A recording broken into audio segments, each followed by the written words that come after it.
I formed and found quite a few bands just on Craigslist. You just go on there and, he's like, this is what I'm looking for.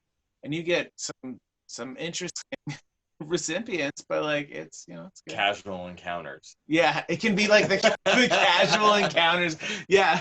Of the Columbus music scene. Yeah. If you're not part of the music scene or part of a scene or a group of musicians, that's a really great way of getting into it. It's just social media. Like that was just the original, social media platform for that specific purpose. But now Facebook or whatever, then you get introduced into that pool of musicians, and then you make friends and you start forming projects, and like that's how it's been.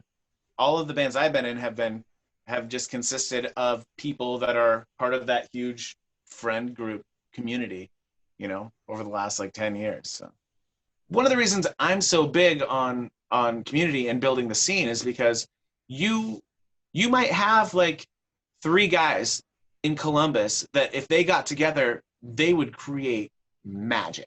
Like that would be your next 21 Pilots, but they don't know each other. But if they get involved in the scene, and like I said before, you can sort of like network and move throughout that scene, they can link up, and that's how those bands are created, That's literally how 21 Pilots was created. Like yeah, it's never like, oh, this group of guys that have been playing music, since they were kids together. No, it's like usually, well, this big band and this big band broke up and formed this super band, because and that's just how it goes. That's natural evolution of things. But yeah, we've been doing this a long time, and it's just interesting to almost like that we're the mentors of like the pop punk scene or whatever. Not that we're the best musicians in the world, but like if someone wants to talk to us about like playing Alaska, for example, like Tim mentioned earlier, we can tell them.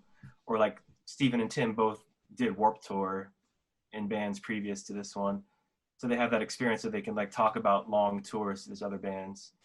Or we've recorded like bigger studios before or whatever, like whatever advice we can give to younger bands, we're always open to that and always open to collaborating with them as well.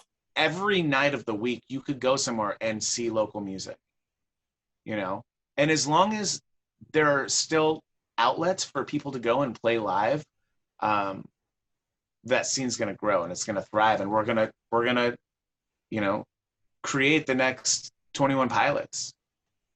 As we've gotten older, it becomes harder to keep the personal life and music going. So there has been people that have come and gone talking about it. It's just as life comes on and there's something they have going on or it doesn't make sense, kind of head their own direction. And because we're adults, I've decided that that's just kind of part of life. And it's like everyone has to handle their own thing in their own time.